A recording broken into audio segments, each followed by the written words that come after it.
The sanitizer bottle clicked like a weapon being loaded.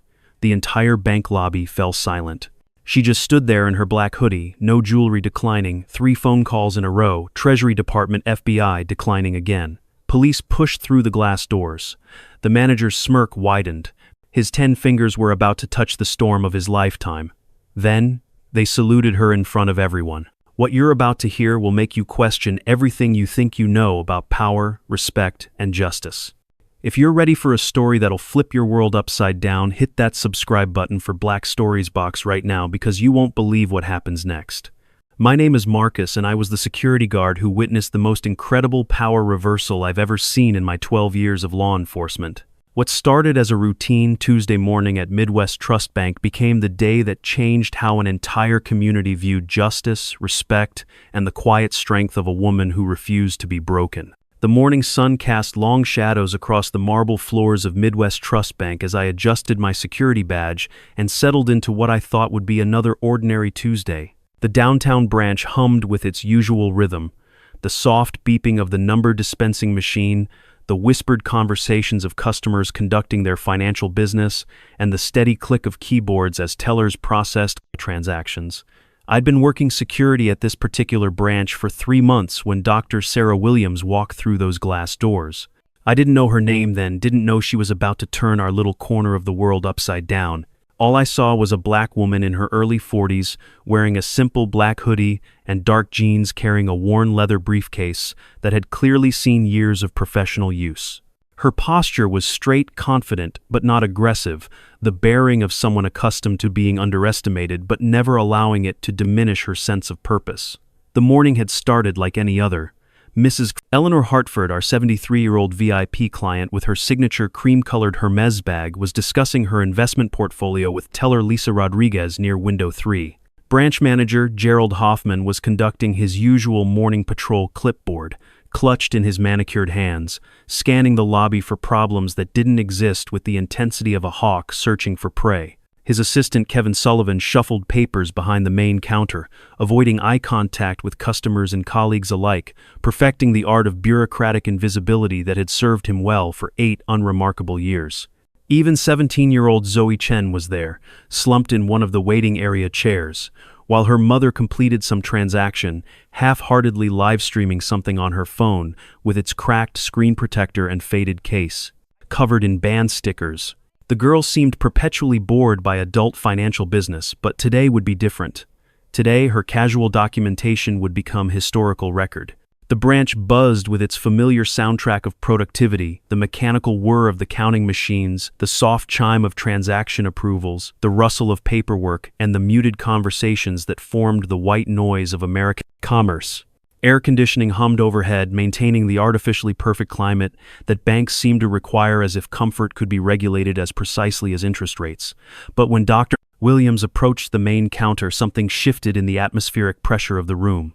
Gerald Hoffman's posture straightened, not in the welcoming manner of a customer service professional greeting a potential client, but with the rigid alertness of a predator who had just spotted prey. I'd seen that particular stance before during my military police days. All the body language of someone who had already reached a conclusion about guilt or innocence before bothering to examine any actual evidence. From my position near the security desk, I could observe the entire interaction unfold. Gerald's eyes performed a rapid assessment of Dr. Williams, cataloging details with the kind of prejudicial efficiency that had probably been fine-tuned over decades of unconscious bias. The hoodie registered as suspicious. The absence of obvious jewelry was noted and filed under lack of resources. The briefcase, despite its quality, leather, and professional appearance, was somehow interpreted as suspicious rather than businesslike. "Can I help you?" Gerald's voice carried that particular tone that customer service professionals master when they want to offer assistance while simultaneously communicating reluctance.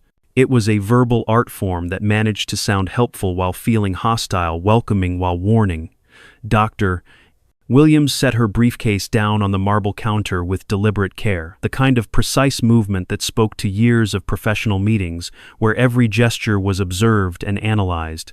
She pulled out a manila folder with practiced efficiency. "Good morning. I'd like to discuss some account services and review some documentation regarding financial products your institution offers, she said in a voice that was both quiet and commanding. Each word was carefully chosen professional, without being deferential, clear without being loud. It was the voice of someone who had learned to navigate hostile territories with diplomatic precision. That's when Gerald made his first critical mistake. His eyes performed another obvious scan, this time lingering disapprovingly on her casual attire, then shifting to her briefcase with visible skepticism, then returning to her face with an expression that communicated judgment before inquiry. The sequence lasted perhaps 3 seconds, but in a lobby where other customers were watching, those 3 seconds felt like an eternity of disrespect made visible. What specific type of account services, he asked, his tone shifting from reluctantly helpful to actively suspicious. The question itself was reasonable, but the delivery transformed it into an interrogation. What followed was a rapid-fire series of inquiries that had nothing to do with banking and everything to do with establishing dominance through intimidation. Where did she work? What was her annual income? Did she have proper identification? Could she provide references? Each question was delivered with increasing suspicion, as if Gerald was building a legal case rather than providing customer service. Dr. Williams answered each inquiry with remarkable patience, providing professional responses that should have satisfied any legitimate business concern. But I could see the subtle changes in her body language, the slight tightening of her grip on the briefcase handle, the almost imperceptible straightening of her already perfect posture, the way her breathing became more deliberate and controlled. "People like you always come in here with big dreams and unrealistic expectations," Gerald muttered, his voice pitched just loud enough for the growing line of customers to overhear. The words hung in the air like toxic smoke, poisoning the professional atmosphere with naked prejudice. That's when he reached for his sanitizer bottle. The gesture was theatrical, deliberate, and unmistakably insulting.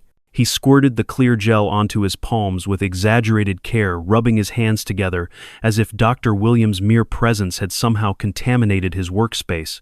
She had done nothing more than place a business card on the marble counter, but Gerald's performance suggested she had committed some act of physical defilement that required immediate chemical intervention. The sound of the sanitizer bottle being squeezed cut through the lobby's ambient noise like a gunshot. Conversation stopped mid-sentence. Customers turned to stare. The mechanical sounds of banking continued, but the human element of the space had frozen in shocked recognition of what they were witnessing. Mrs. Hartford's mouth fell open in an expression of genuine shock. Lisa Rodriguez paused mid-transaction with her customer, her fingers hovering over the keyboard as she processed what she had just heard.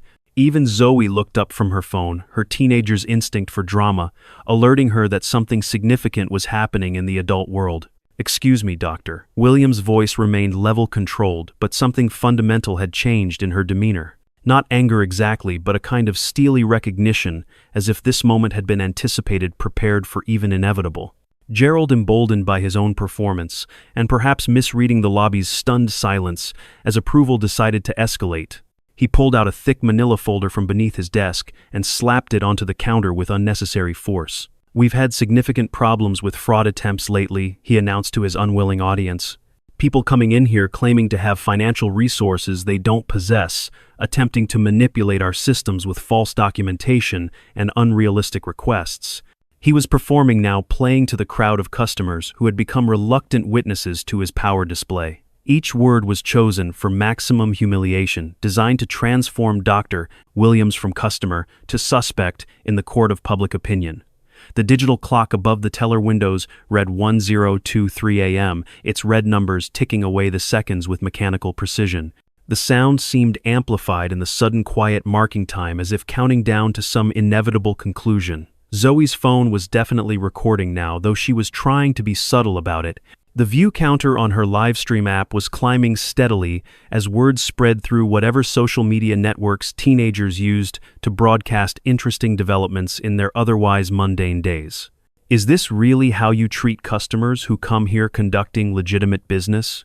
Mrs. Hartford's voice cut through the tension like a blade drawn from its sheath. Coming from the bank's most conservative, most established, most traditionally respected client, the question carried unexpected moral authority. Gerald's head snapped toward her with obvious irritation. "Mrs. Hartford, I'm simply following established protocols for suspicious activity. Suspicious, Dr. Williams asked quietly. What exactly is suspicious about requesting information about your financial services? Gerald's response was to reach for his desk phone with the dramatic flair of someone making a point, rather than a genuine emergency call. I think we need some official assistance here.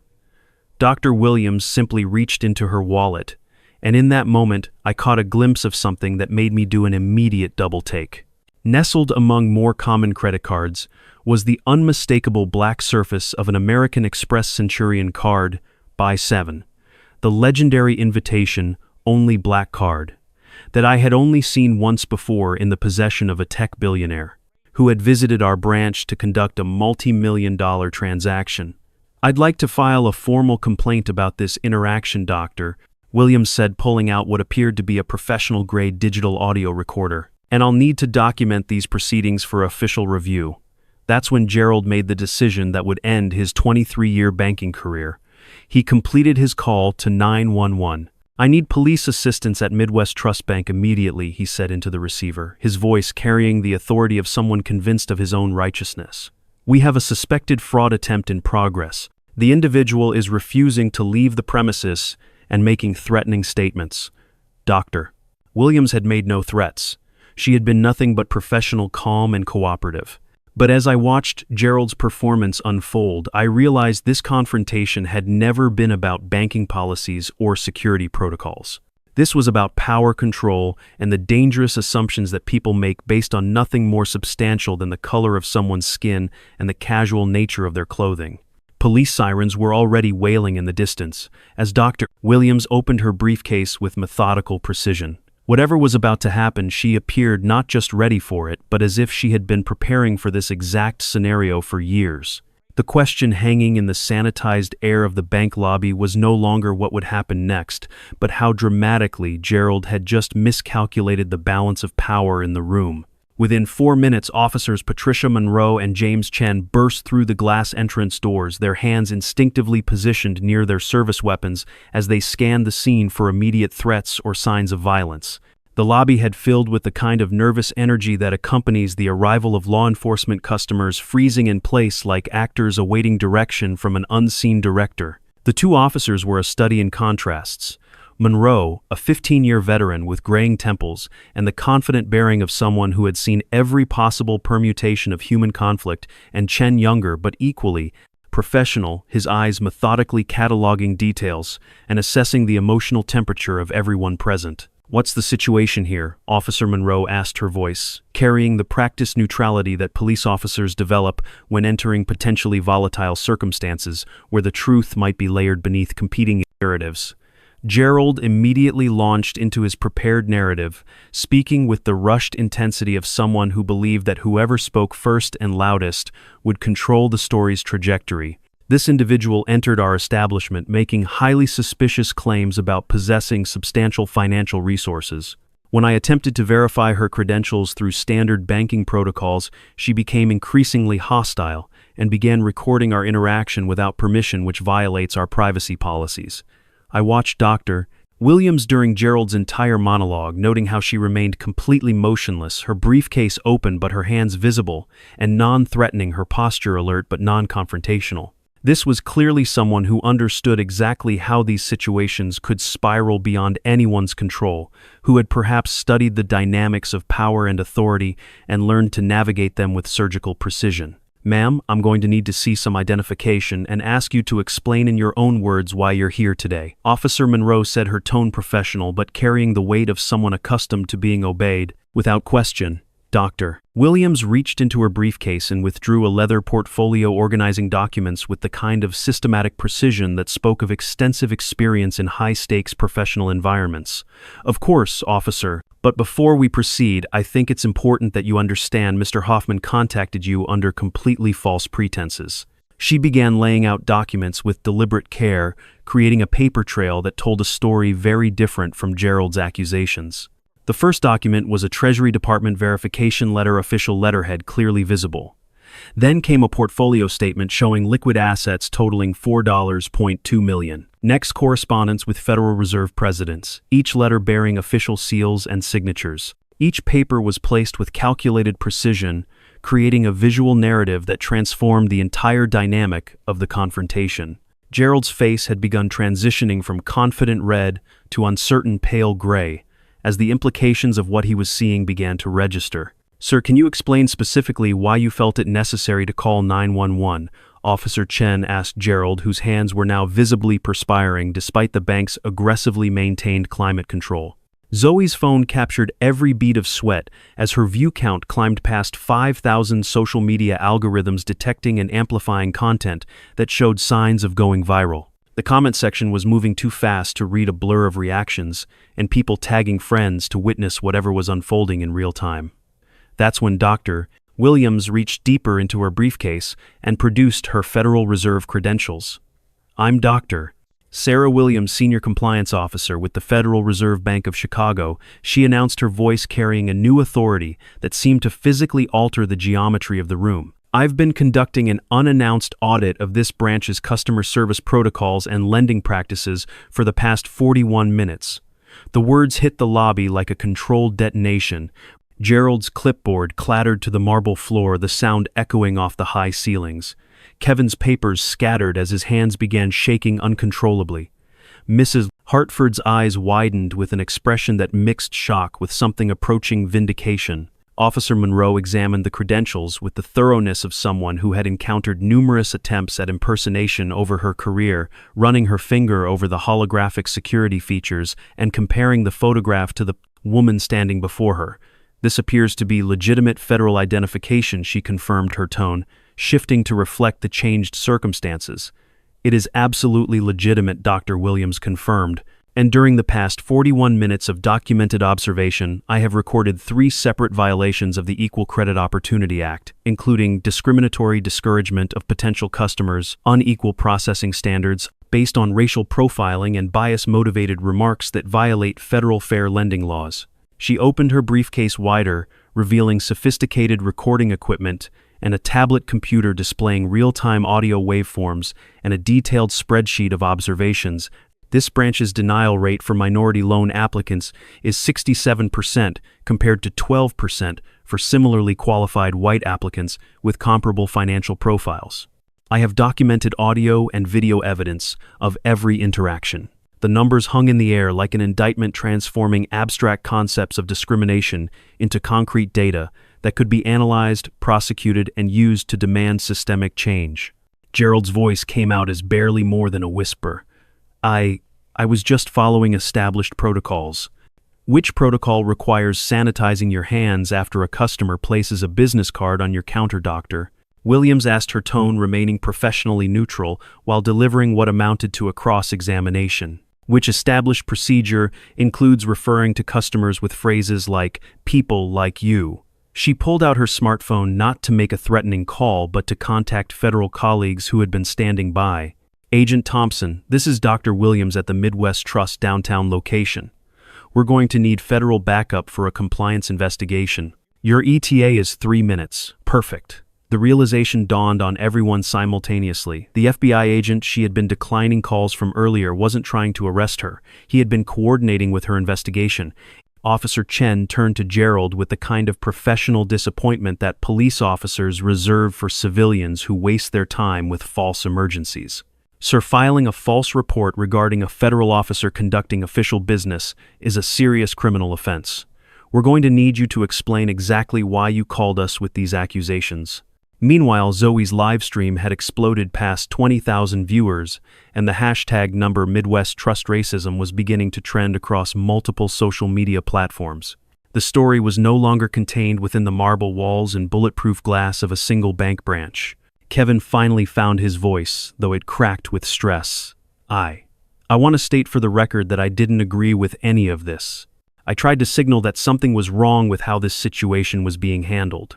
"Did you?" Dr. Williams asked, consulting her detailed notes with the precision of a prosecutor reviewing evidence. "Because, according to my documentation, you remained completely silent during 3 separate violations of federal law, making no attempt to intervene or correct discriminatory behavior." Lisa Rodriguez, who had been processing routine transactions throughout the entire incident while trying to appear invisible, finally spoke up with obvious emotional distress. "I wanted to say something, I really did, but I I was afraid of losing my job if I contradicted management. The admission hung in the climate-controlled air like a confession, revealing the deeper institutional dynamics that had allowed this discriminatory culture to flourish unchecked for years.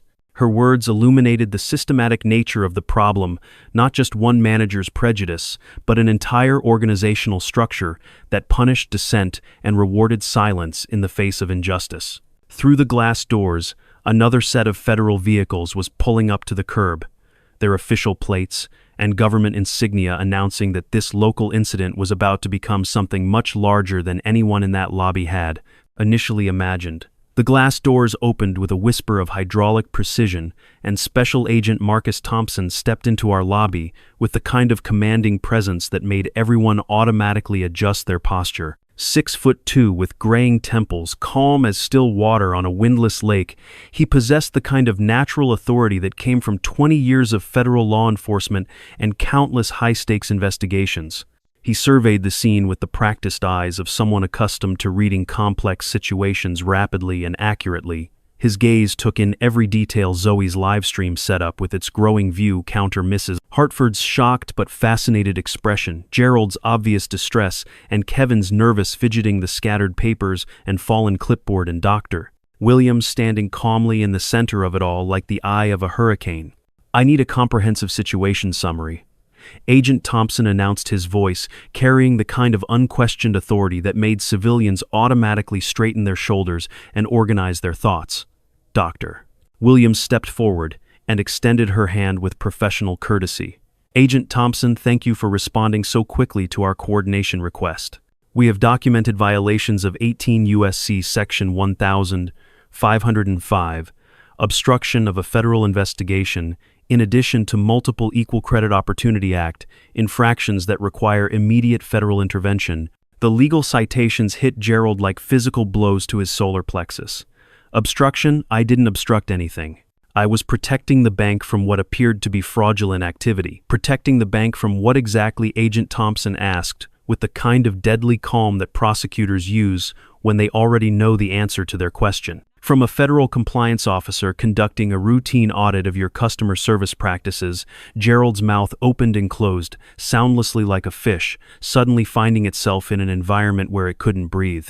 That's when the moment occurred that would be replayed thousands of times across social media platforms, analyzed in business schools, referenced in discrimination lawsuits, and studied by civil rights organizations for years to come. Agent Thompson looked directly at Dr. Williams, came to attention with military precision, and rendered a crisp salute that could have been lifted from a ceremony at Arlington National Cemetery. The gesture was performed in front of 30 shocked witnesses and 25,000 livestream viewers who were frantically typing reactions in chat windows that were scrolling too fast to read. "Dr. Williams, thank you for your dedicated service to the American people and your commitment to maintaining the integrity of our financial system," he said, with the kind of formal respect typically reserved for Medal of Honor recipients and fallen heroes.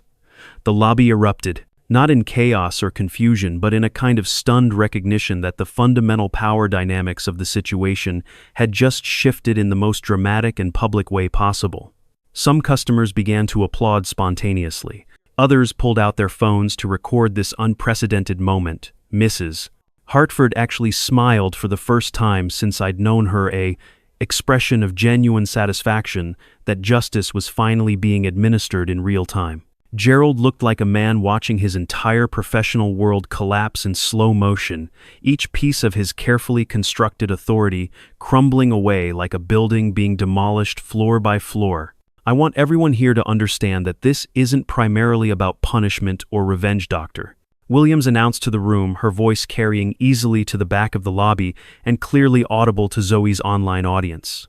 "This is about systematically addressing institutional failures and creating lasting change that will benefit everyone who walks through these doors." She pulled out another smartphone and made a call that would transform everything. "Mr. Chen, this is Dr. Williams. Yes, we need you at the downtown branch immediately. The situation requires executive intervention and public resolution." "No, sir, this cannot be handled privately. When discrimination occurs in public view, the solution must also be implemented publicly." Robert Chen, the bank's president and CEO, was currently somewhere over the city in a corporate helicopter, probably reviewing quarterly reports and planning strategic initiatives that would now be completely overshadowed by the crisis unfolding in his downtown branch. The conversation was brief, professional, and according to Dr.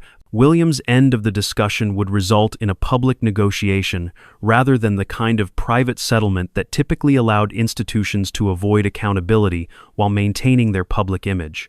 Public Kevin squeaked his voice, cracking like a teenager asking someone to prom. When discrimination happens in public, with witnesses and documentation, the solution happens in public. Agent Thompson confirmed with the authority of someone who had overseen countless federal investigations.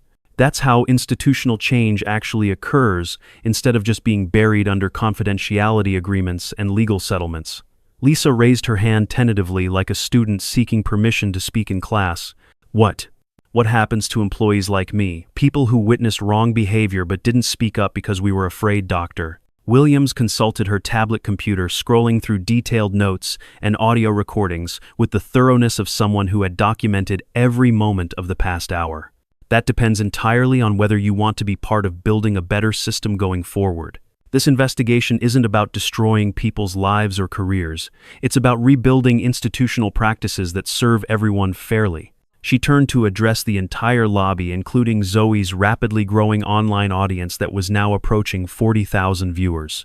Everyone present today has witnessed how quickly institutional injustice can escalate when left unchecked, and more importantly, how quickly it can be corrected when people refuse to remain silent in the face of obvious wrongdoing. The sound of helicopter rotors grew steadily louder outside, and through the floor-to-ceiling windows we could see news vans beginning to pull up to the curb. Word had spread far beyond social media now. Local television stations were dispatching crews, and this was rapidly becoming a citywide story with potential national implications. Mrs. Hartford approached Dr. Williams with something approaching reverence, her expensive handbag clutched in hands that had probably signed more significant checks than most people would see in their entire lifetime. "I've been a customer of this institution for 40 years, she said, with the kind of moral authority that came from decades of community leadership. "I have never witnessed anything as unprofessional and discriminatory as what Mr. Hoffman demonstrated today. I want you to know that not all of us remain silent, and I fully support whatever federal action you deem appropriate." "I know, Mrs. Hartford," Dr. Williams replied with genuine warmth, "and your willingness to speak up matters more than you realize. Institutional change requires allies at every level of society." The helicopter rotors were now loud enough to rattle the windows slightly, and through the glass we could see the aircraft settling onto the parking lot, sending autumn leaves swirling against the building like confetti celebrating the arrival of long-overdue accountability. The helicopter's rotors created a cinematic backdrop as President Robert Chen stepped onto the asphalt, his three-person legal team trailing behind him like a corporate war council preparing for battle. Through the glass walls, we could see him pause on the pavement, surveying the news vans, the growing crowd of curious onlookers, and the live stream setup that had transformed our branch into an impromptu broadcast studio, reaching tens of thousands of viewers. He entered the building with the kind of measured confidence that came from 3 decades of crisis management in the financial sector, but I could see the rapid calculation happening behind his eyes as he processed the scene before him. Federal agents conducting an official investigation, customers with smartphones recording everything, employees in various states of distress, and his branch manager looking like he had aged 10 years in the span of a single hour. "Dr. Williams," Chen said, extending his hand with the practiced professionalism of someone accustomed to high-stakes negotiations. "I understand we have a situation that requires immediate executive attention and resolution." "We absolutely do," she confirmed, accepting his handshake with equal formality. "And as I explained during our phone conversation, this matter will be handled with complete transparency and full public documentation throughout the entire process." Chen's legal team immediately formed a protective huddle around him, whispering urgently about liability mitigation, settlement options, and damage control strategies. I caught fragments of their hurried consultation, private mediation, confidentiality agreements, controlled narrative, and minimal admission of wrongdoing. Dr. Williams overheard their whispered strategy session as well. "There will be no private settlement or confidential resolution," she announced clearly. This incident began in public with multiple witnesses and extensive documentation. It will be resolved in public with full accountability and transparent remediation measures. Zoe's livestream viewer count had exploded past 50,000, with the chat moving so rapidly it appeared as just a blur of comments, reactions, and people frantically tagging friends to witness history unfolding in real time.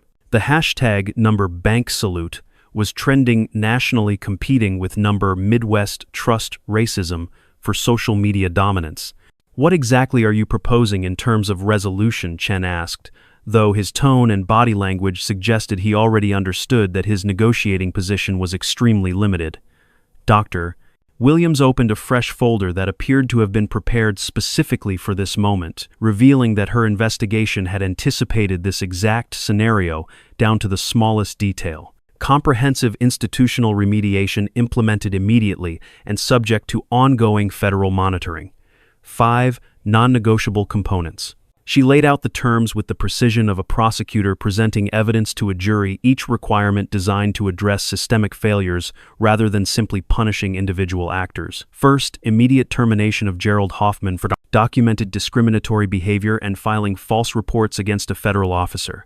Kevin Sullivan will be suspended pending a complete review of his failure to intervene during multiple violations of federal law. Gerald's face drained of all color, while Kevin made a small choking sound that was clearly audible to Zoe's online audience. Second, establishment of a $5 million community investment fund specifically designated for minority-owned businesses that have been systematically excluded from traditional lending opportunities by discriminatory practices. The financial figure hit the room like a physical force. Mrs. Hartford whistled softly in appreciation. Even Agent Thompson raised an eyebrow at the substantial amount. Third, implementation of real-time bias monitoring systems in all branch locations with quarterly audits conducted by independent civil rights organizations that will have unrestricted access to lending data and customer service records. Fourth, comprehensive review of all loan denials from the past 24 months, with automatic reconsideration for any applications that demonstrate evidence of discriminatory processing or evaluation. Fifth, public transparency measures including monthly posting of discrimination complaint data at every branch location with customer access to bias reporting systems and clear pathways for federal oversight. Chen's lawyers were frantically scribbling notes, probably calculating the financial cost of compliance versus the potential cost of a comprehensive federal investigation that could expand to examine all 847 branches across their nationwide network. "And what happens if we decline to accept these terms?" Chen asked, though his expression made it clear he already understood the answer. Then, Agent Thompson's colleagues at the Federal Bureau of Investigation begin a comprehensive criminal investigation of your entire organization, starting with a federal audit of discriminatory practices at every branch location in all 50 states, Dr. Williams replied with the calm authority of someone holding all the cards. "The choice is entirely yours, but I should mention that the decision needs to be made immediately in full view of these witnesses and our online audience." The helicopter blades had stopped spinning, but the silence in the lobby felt equally dramatic. Zoe's phone captured every micro-expression as Chen weighed his options in front of a live audience that was rapidly approaching 60,000 viewers from across the country. Mrs. Hartford stepped forward, her Hermes bag clutched in hands that had probably influenced more financial decisions than most corporate boards. "Mr. Chen, I've been a loyal customer of this institution for 4 decades, and I've brought millions of dollars in business through these doors. If you don't sign that agreement right now publicly and without conditions, I'm withdrawing every account and taking my entire network of contacts to your competitors." The threat carried weight far beyond her personal financial portfolio. Mrs. Hartford was connected to half the established wealth in the metropolitan area. Her endorsement or condemnation could influence tens of millions in deposits and investments. "I stand with Mrs. Hartford," completely called out another customer from the growing crowd. "This kind of behavior is unacceptable." Then another voice joined in agreement, and another, until the lobby was filling with declarations of support for Dr. Williams and demands for immediate accountability. Chen looked at his frantically whispering lawyers at the cameras, recording his every movement at the growing crowd outside the windows, and finally at Dr. Williams' unwavering expression of patient determination. The mathematics of the situation were brutal and simple: accept the terms or face institutional destruction. "We accept your terms unconditionally," he announced, his voice pitched loud enough for everyone in the lobby and all 60,000 online viewers to hear clearly. "All 5 components will be implemented immediately with federal oversight and complete transparency." He signed the comprehensive agreement right there at the main customer service counter, while Zoe live-streamed every pen stroke to an audience that had grown to over 70,000 people watching justice being administered in real time. But Dr. Williams wasn't finished transforming the institutional landscape. Lisa Rodriguez, who had been standing quietly near the teller windows throughout most of the proceedings, suddenly found her voice. "Dr. Williams, what about employees like me? People who wanted to speak up against wrong behavior, but were genuinely afraid of retaliation, Doctor." Williams turned to Chen with the expression of someone who had already anticipated this question. "Miss Rodriguez will be promoted to branch manager effective immediately. Part of rebuilding institutional trust means elevating people who understand the personal cost of remaining silent in the face of injustice." The promotion announcement sparked another wave of spontaneous applause from the lobby. Lisa's eyes filled with tears as she realized her moment of honesty had just transformed her entire career trajectory. Agent Thompson stepped forward to address the crowd. "I want everyone here to understand that what you witnessed today represents how federal oversight is supposed to work when institutions fail their communities. Dr. Williams' investigation will serve as a model for financial compliance audits nationwide." The ripple effects were already beginning to spread beyond the marble walls of our branch, as similar audits were being planned for financial institutions across the region. 6 weeks later, I stood in that same lobby, now transformed in ways both visible and invisible. The compliance dashboard glowed prominently on a new wall-mounted screen displaying real-time discrimination complaint data that read like a monthly report card. Discrimination complaints 0. Bias alert incidents 0. Community jobs created through lending programs 156. Minority business loans approved 89. Thank you. Letters from newly approved small business owners covered an entire wall, creating a testament to the $5 million community investment fund that had already begun changing lives throughout the metropolitan area. Local entrepreneurs who had been systematically excluded from traditional lending were now opening restaurants, launching consulting firms, expanding retail operations, and hiring employees from their own communities. Mrs. Hartford had started the Patterson-Gonzalez Fellowship, a scholarship program for young compliance officers and civil rights advocates funded by the bank as part of their ongoing commitment to systematic institutional change. The fellowship program was already attracting applications from recent law school graduates who wanted to specialize in financial civil rights enforcement. Zoe Chen, now an intern with the city's largest newspaper, was documenting the ongoing transformation for her senior project while maintaining her role as an unofficial social media chronicler of institutional accountability. Her original live stream had been archived in the Smithsonian Institution's digital collection as an example of how social media could capture and amplify moments of historical significance. Lisa Rodriguez had embraced her new role as branch manager with the passion and dedication of someone who understood the profound weight of responsibility that came with institutional leadership. She had implemented weekly Know Your Rights workshops for community members taught by me in my new position as Community Relations Officer, helping people understand their legal protections when conducting financial business. Even Kevin Sullivan had found a path to redemption, transferred to the bank's compliance department, where his attention to detail and documentation skills served a more meaningful purpose than simply shuffling administrative paperwork. The Richardson Protocol, named after Dr. Williams' comprehensive audit methodology, had been implemented across 50 states, triggering federal investigations at 2,800 financial institutions. Preliminary results showed that discrimination complaints had dropped by 67% nationwide, while lending approval rates for minority-owned businesses had increased by 89%. Congressional hearings had been scheduled with Dr. Williams invited to testify about the effectiveness of surprise compliance audits. The clip of Agent Thompson's salute had been played on the large screen behind the witness table, sparking bipartisan discussions about codifying enhanced oversight measures into federal law. When Dr. Williams made her follow-up inspection visit, she took a quiet moment to write something in the branch visitor log. "Walk softly, carry a bigger pen. Change happens when courage meets documentation. Gerald Hoffman had found employment selling insurance through door-to-door sales, though most potential customers now had doorbell cameras and facial recognition technology that could identify him from viral videos. His story had become a cautionary tale taught in business ethics courses and diversity training programs at universities nationwide.